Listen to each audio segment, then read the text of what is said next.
E aí, pessoal, vamos começar aqui mais uma aula ainda de conflito e negociação, falando aí um pouquinho sobre a gestão de conflitos nas organizações. Bom, essa aula a gente vai entender muito mais sobre o indivíduo, sobre a pessoa, certo? Então aqui, a gente já viu lá atrás a questão do processo de socialização, como que as pessoas vão estabelecendo e angariando seus valores de vida, suas crenças.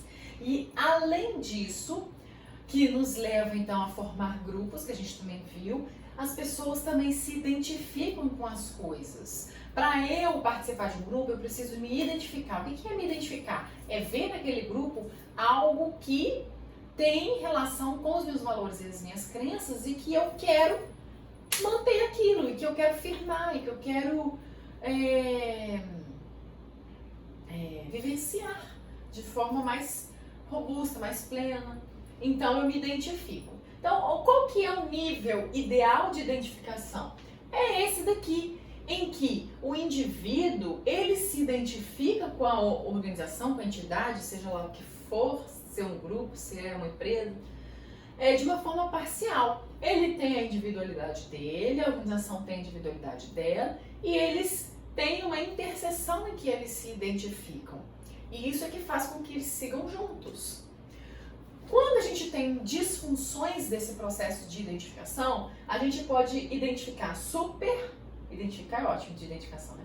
A gente pode verificar aí a superidentificação, que é quando praticamente o sujeito e a entidade se tornam um, ou a desidentificação, quando eles não têm interseção. Olha, vocês vão falar pra mim assim, Lívia, mas isso é muito óbvio. Nossa, isso daí, a pessoa não tá desidentificada, vai ficar lá por quê? E se a pessoa está muito identificada, qual que é o problema disso? As empresas não querem que as pessoas vistam a camisa? As empresas não querem que as pessoas pensem na empresa, né, o tempo todo, enfim. Então, isso é um problema. Por que que isso é um problema? Por que que a superidentificação é um problema? Porque qualquer mudança na organização vai afetar muito o indivíduo. Vocês percebem? Tem pessoas que se suicidam quando são demitidas. Aconteceu isso com várias pessoas, principalmente aquelas que ficam mais de 20 e tantos anos numa empresa. Elas se identificam muito. É como se ali fosse a segunda casa. As pessoas chamam a empresa de mãe. Olha só o nível de identificação. Como elas personificaram tudo, e aí a coisa mudou. A empresa é empresa. Amanhã, se você não serve para ela, vai te mandar embora. Percebe? Ela vai te desligar. Assim como o dia que você também não quiser, você se desliga, pronto. Então, essa consciência de que aquela organização é uma organização. Não é, nossa, não é uma coisa que faz parte de mim, que sou eu. Pode até fazer parte de mim nesse processo intermediário, que é o saudável. Aqui é muito perigoso, o RH precisa ficar atento, porque qualquer mudança a pessoa pode resistir demais, e inclusive boicotar o processo.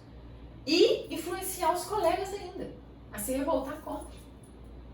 E quando a gente tem a desidentificação? A pessoa não tem motivação para nada, vai lá, faz o mínimo. Pode também boicotar o processo de mudança, porque pode ser que exija mais dela e ela não quer. Aquela pessoa que acorda e fala assim, nossa, ai meu Deus do céu, por que eu tô indo lá trabalhar naquele lugar? Por quê? Você está desidentificado, por que você está? Então pensem bem. Por quê?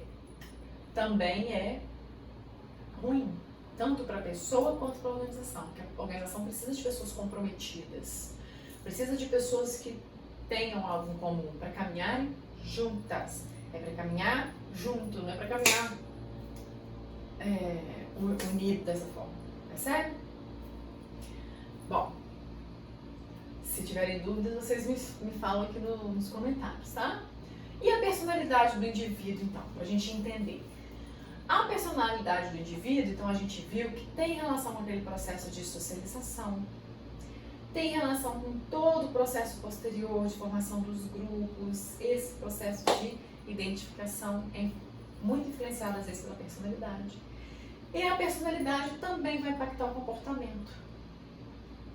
e o comportamento leva à atitude. Então, resumidamente, de forma geral, a personalidade é a soma das maneiras como uma pessoa reage e interage com os demais. Então, alguns traços, essa é a personalidade. Os traços de personalidade é que a gente vai ver aqui. Quanto mais consistentes forem determinadas características ao longo do tempo e quanto maior a frequência com que elas ocorrem em situações diversas, maior é a relevância desse traço para descrever o indivíduo. Então, assim, a personalidade mesmo, as pessoas, elas não visualizam. A gente visualiza os traços e a gente fala que aquela pessoa tem a personalidade dessa forma. Por quê? Porque na maior parte do tempo ela apresenta esse tipo de comportamento, de pensamento, tá? Vamos ver então os tipos de personalidade de Meyer e Briggs. Eles têm aqui, construíram 4 comparações, basicamente: extrovertido e introvertido, sensorial e intuitivo, racional e emocional, julgador e perceptivo. E com base nas combinações disso daqui, eles criaram então 16 possíveis tipos psicológicos, tipos de personalidade. Tá? Então a gente tem aqui os extrovertidos, as características, eu não vou aprofundar, vocês façam a leitura depois, tá? Porque aqui é só uma leitura mesmo. Então, por exemplo, se a gente tem aqui uma pessoa IS, introvertida, sensorial, racional e perceptivo, significa que ela gosta de experimentar. Então, em tese, ela tem habilidades para ser um artesão. É muito interessante essas combinações para ver o que dá aqui. Depois vocês dão uma olhada aí e ver como vocês se classificam. Bom, temos então também o tipo de personalidade Big Five, são 5 dimensões: a extroversão, a amabilidade, a conscienciosidade, a estabilidade emocional, neuroticismo e abertura para experiências. Então é a medida aí no limiar onde as pessoas vão experimentando esses 5 componentes, certo?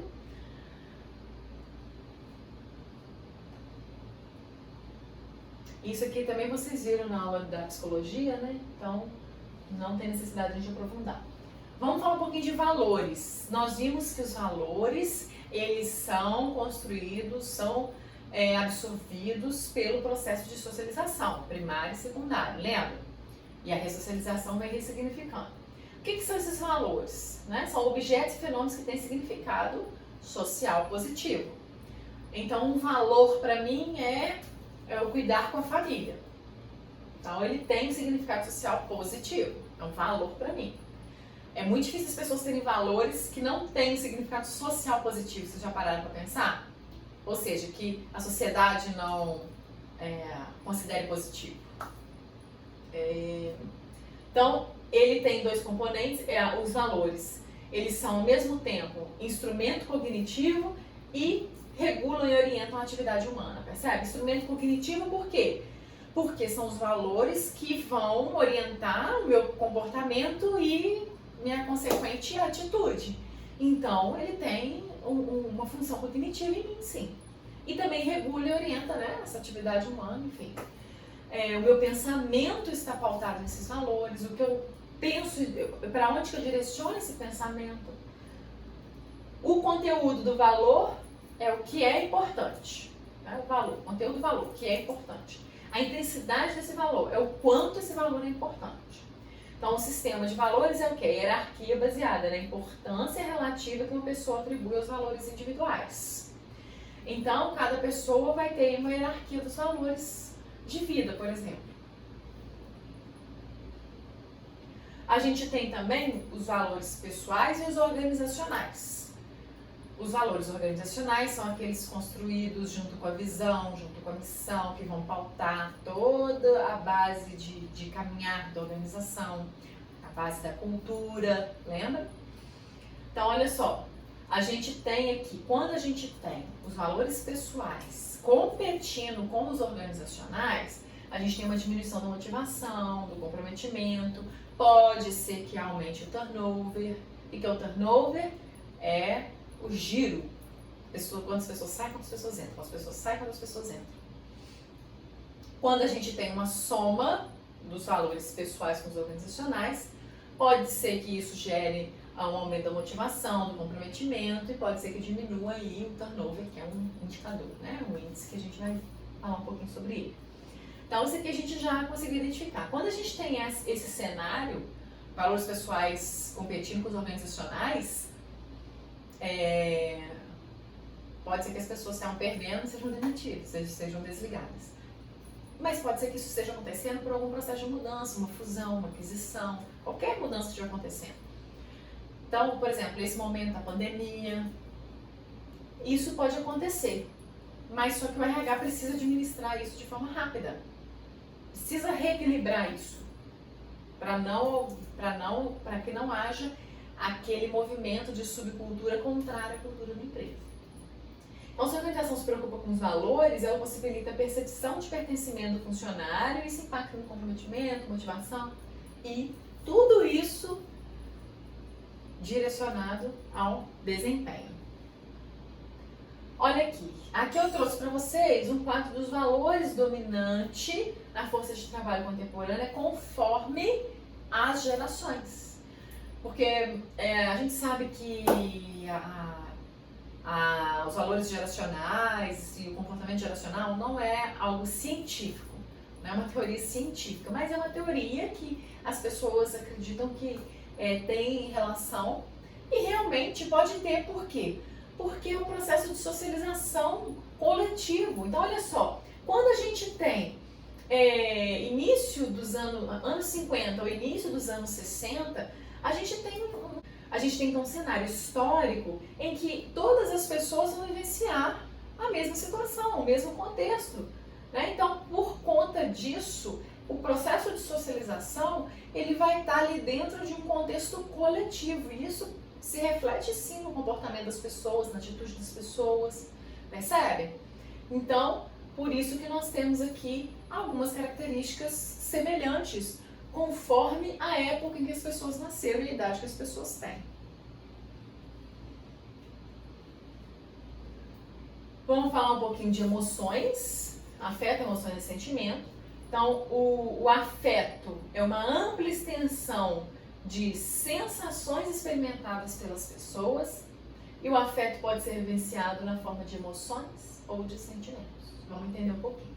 As emoções são causadas por um evento específico. Então, as emoções elas são mais um retrato da realidade, é momentâneo, é de breve duração, segundos, né? Específica de várias naturezas, como raiva, medo, tristeza.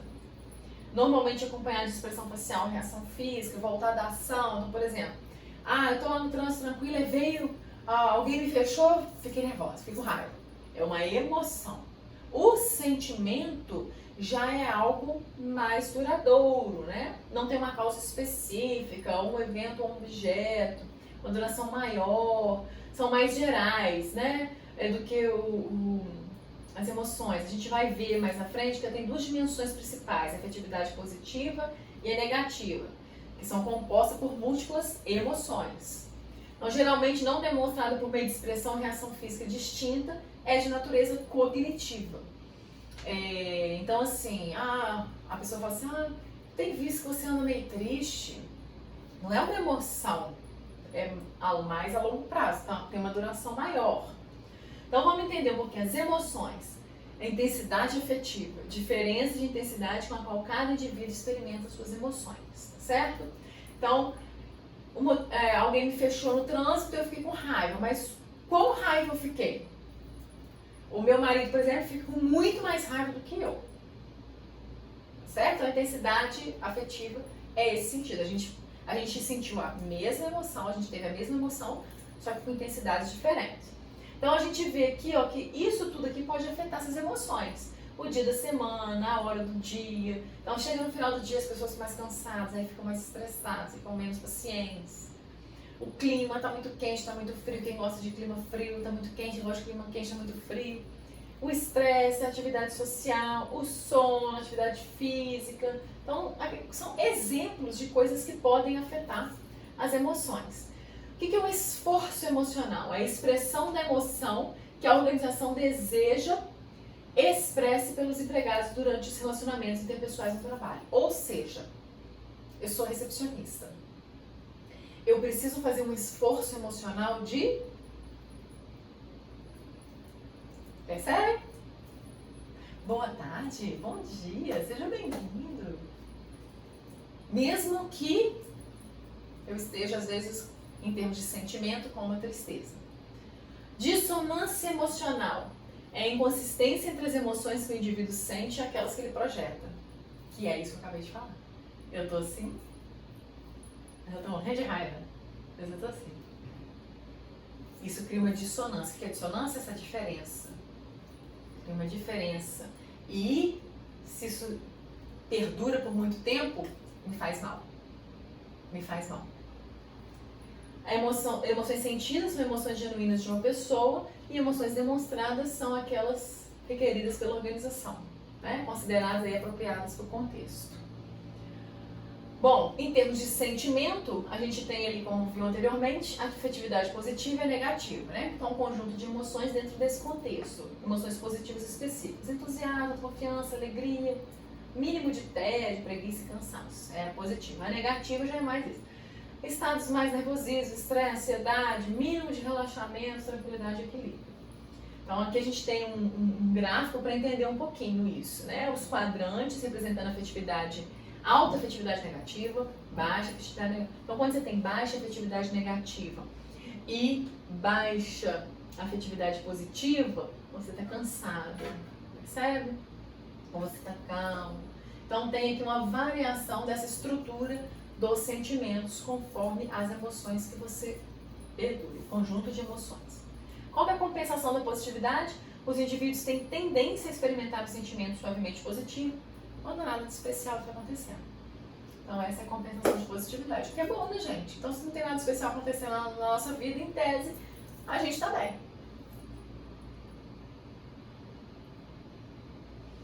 Bom, aí a gente vem falar um pouquinho sobre percepção. Por que a percepção é tão importante? Porque é ela que movimenta toda a nossa vida. Desde o processo de socialização. É o processo pelo qual os indivíduos organizam e interpretam suas impressões sensoriais com a finalidade de dar sentido ao seu ambiente. Modo como interpretamos as mensagens dos nossos órgãos e sentidos também, para dar uma ordem e significado ao nosso meio ambiente.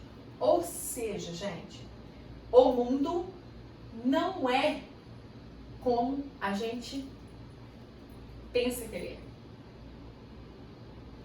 A forma como a gente pensa que ele é simplesmente a forma como a gente percebe ele. Entenderam? Outra pessoa percebe o mundo diferente de mim. Então a gente tem vários mundos. O mundo, ele não é efetivamente da forma como eu percebo. Ele pode ser outra coisa. Da real, que eu nem sei quem vai poder identificar isso, desvendar isso. Então, desde o meu nascimento, do início, tudo que eu significo, tudo que eu tomo como verdade, como valor, é tudo fruto da minha percepção. E só minha, da minha percepção. Como eu percebo tal coisa. Quais são os fatores que influenciam a percepção? O próprio perceptor, a pessoa, e aí as suas atitudes, a sua personalidade, a sua motivação, seus interesses, suas experiências, porque a partir do momento que eu já estou no processo de socialização secundária, tudo que eu percebo, eu significo conforme tudo que eu já vivi, minhas experiências e tudo. Por isso que quanto mais velha a pessoa vai ficando, mais difícil é mudar. Vocês já ouviram falar disso? A situação influencia na percepção, o momento, o ambiente de trabalho, o ambiente social. E o alvo, o que você está percebendo. Novidade, movimento, som, tamanho, cenário, proximidade, semelhança. Então isso daqui influencia a percepção. Quais são as limitações da percepção? As expressões grupais, a gente viu lá.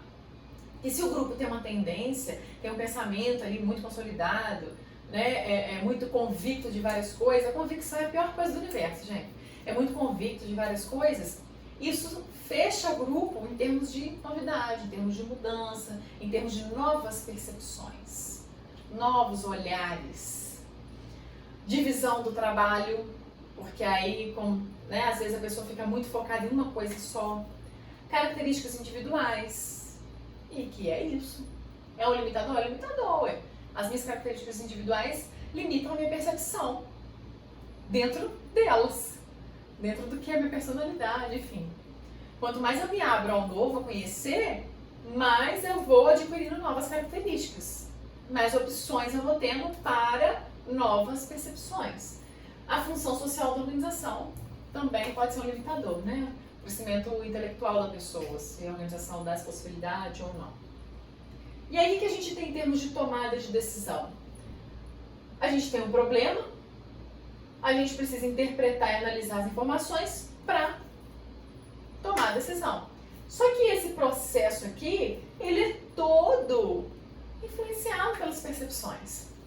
Então veja só, eu trouxe o quadro aqui para a gente conversar um pouco sobre isso. O que nós temos? Nós precisamos entender. Ó, vamos imaginar, isso daqui é um olho, tá, gente? Ó, cílios. Ok? Ó, um olho.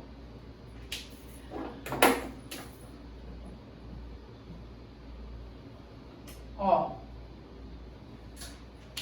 o meu campo de visão está aqui, não é verdade? Então, eu só consigo identificar este ciclo, só consigo enxergar isso. Para eu ampliar o meu campo de visão, eu preciso me movimentar. Não preciso? Virar para cá, virar para lá. Esse me movimentar também é o quê? É buscar novos conhecimentos, é ouvir as pessoas. Por isso que um trabalho em equipe, ele amplia as possibilidades de resolução de problema e tomada de decisão.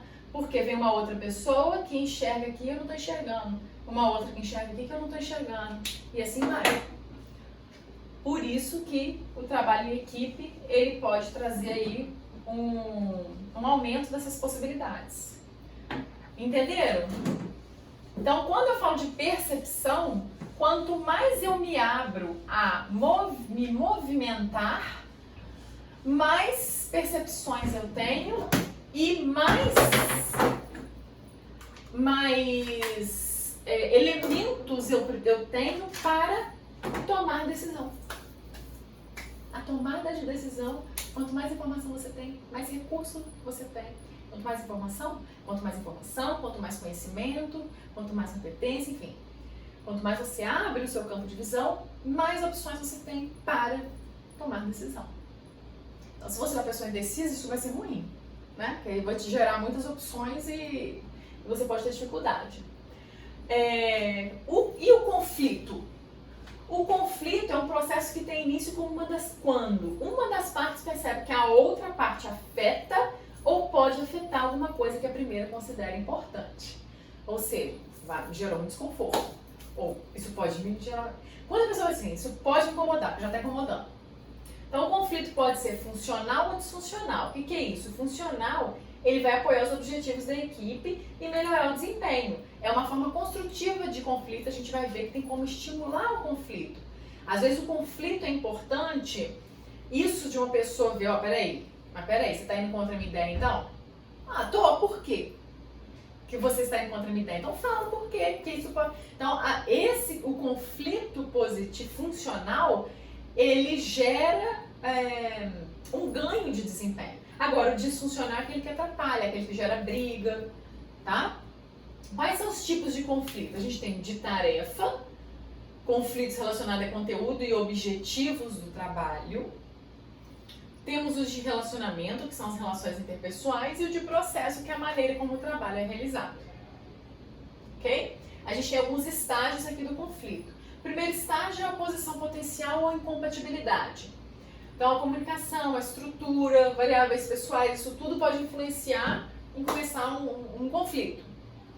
Aqui a gente está falando um pouquinho do disfuncional, ok? Cognição e personalização, conflito percebido, conflito sentido. Como a pessoa percebe, como que ela reage e sente. E estágio 3, as intenções. Intenção para a administração do conflito. É uma competição, uma colaboração, não enfrentamento, acomodação, isso aqui a gente vai ver, né, formas de gerenciar o conflito. Conflito aberto, comportamento das partes. Qual que é o comportamento? Comportamento das partes e reação dos outros, em termos de conflito aberto. Melhoria de desempenho do grupo, se for então para o lado funcional, ou então piora o desempenho do grupo se for para o lado disfuncional. Então vejam que a forma como o líder vai lidar com o conflito vai direcionar se vai ser um conflito funcional ou disfuncional. Percebe? A forma como o líder vai administrar esse conflito. Então, técnicas para resolução. Uma das técnicas, resolução de problemas. Encontro entre as partes conflitantes com o propósito de identificar o problema e resolver por meio de discussão aberta. Então, o líder está vendo que está tendo ali um conflito no princípio. Fulano, vem cá, vamos sentar ali. Conversar um pouquinho. Metas super ordenadas, criação de uma meta compartilhada, que não possa ser atingida sem a cooperação. Aí as pessoas vão ter que cooperar umas com as outras. Expansão de recursos, quando o conflito é causado por falta de recurso. Duas pessoas precisam sentar e só tem uma cadeira. Não enfrentamento, que é suprimir o conflito ou evadir-se dele, fingir que não existe, né? Tapar o sol com a peneira. Suavização, minimizar as diferenças entre as partes, enfatizando seus interesses comuns. Então isso é muito positivo também. Fala, fulano, vocês estão brigando, mas olha só, vocês têm isso em comum, isso daqui, olha só. Como é que vocês têm mais coisas em comum do que vocês imaginam. Concessão, cada uma das partes cede um pouquinho. Comando autoritário, que é falar, vocês param com isso agora ou dois para fora. Alteração de variáveis humanas. Utilizar técnicas de mudança comportamental mesmo, né? Aí seria um treinamento. Alteração das variáveis estruturais, mudança na estrutura formal. Então, se for o caso, né, da organização das pessoas para solucionar aí o conflito. E para estimular o conflito, a gente tem a comunicação, usar mensagem ambígua ou ameaçadora para aumentar o nível de conflito. Tem que ter muita cautela, gente, para estimular conflito. Às vezes, estímulo de conflitos é técnica para aumentar o desempenho, para avançar, enfim, criatividade, inovação, mas tem que ter muito cuidado. Inclusão de estranhos, muito interessante, né? Colocar pessoas no grupo, novas. Reestruturação da organização, realinhamento dos grupos de trabalho, atualização de regras, uma mudança maior. Nomear um advogado do diálogo, também é bem interessante, né? Uma pessoa, um crítico, para discutir propositalmente as posições defendidas pela maioria da equipe. Então, são opções bem interessantes, mas que tem que ter um cuidado para serem utilizadas. Bom, então é isso. Aqui a gente então finaliza essa parte de conflito e negociação, entendendo um pouco mais de toda a dinâmica do indivíduo e tudo que contempla o conflito e negociação. Antes de tudo é a comunicação, é a personalidade do indivíduo, o processo de socialização dele. Tudo isso para se chegar então a esse momento que é o conflito, esse momento em que eu vejo, percebo que o outro pode ou já está afetando e alterando algo que é importante para mim. E como gerenciar isso como negociar, né? Gerenciar isso com algumas dessas técnicas aqui. Tá certo? Então deixe sua dúvida, deixe seus comentários e até a próxima aula.